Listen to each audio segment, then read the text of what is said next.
I guess it all started when I was a child and was mercilessly teased for having a rather large nose. I hated the way it looked and how it was so big.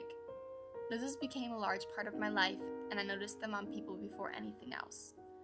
My fear of large noses is what I must blame for my demise.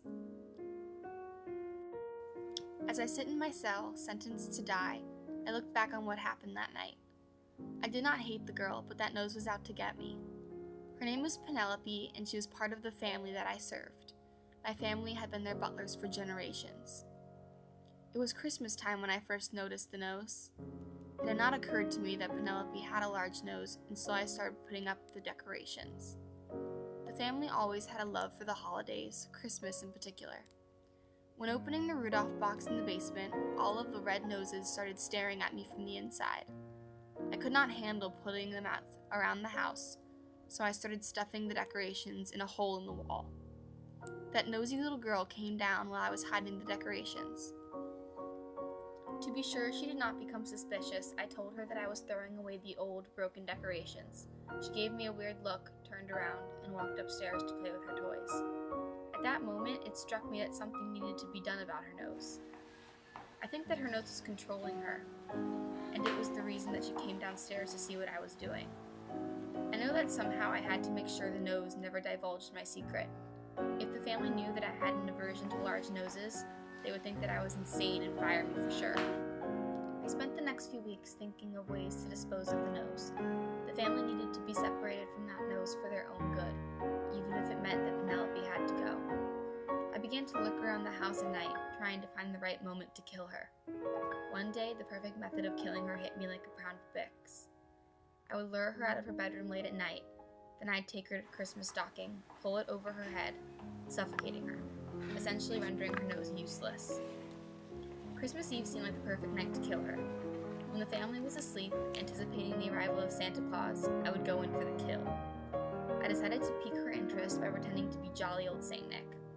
I ran to Walmart and picked up the cheapest Santa costume I could find. That night, I stood outside her door and jingled some reindeer bells. She immediately popped up in bed and asked, "Who's there?" I replied with a jolly, "Ho, ho, ho." "Santa," she exclaimed, running to the door. It was there that I caught her with the stocking and suffocated her until she fell to the floor. I had finally disposed of that note. I needed to find a place to hide her so the family would not find out it was I who killed her. So I dragged her to the hole in the wall where I had stuffed the Rudolph decorations. Once and for all, I had buried the nose that would have ruined my life. Over the next few days, the family was in panic looking for their daughter. I played my part as a dutiful butler, grieving alongside the family. The police came to search the house to be sure there were no clues to Penelope's whereabouts. I followed the policeman throughout the house, showing him every nook and cranny, for I was sure that I wouldn't be caught.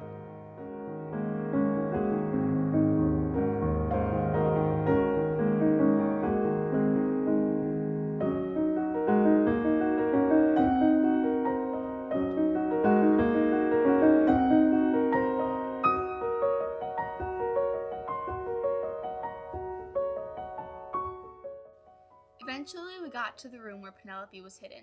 Suddenly, a sniffing noise echoed in my ears, like that of a nose. I was afraid that the police would hear it and uncover Penelope in the wall.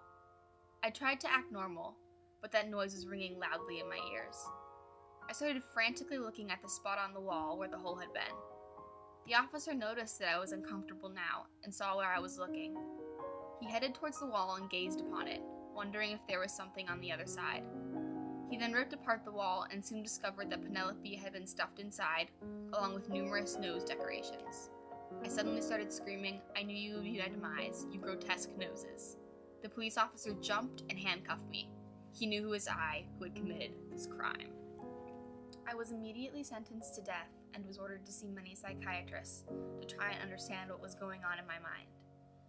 They asked me why I had killed her, and I explained that her giant, ugly nose was going to ruin my life. They showed me pictures of her, trying to explain that she had a normal nose. But I knew the truth.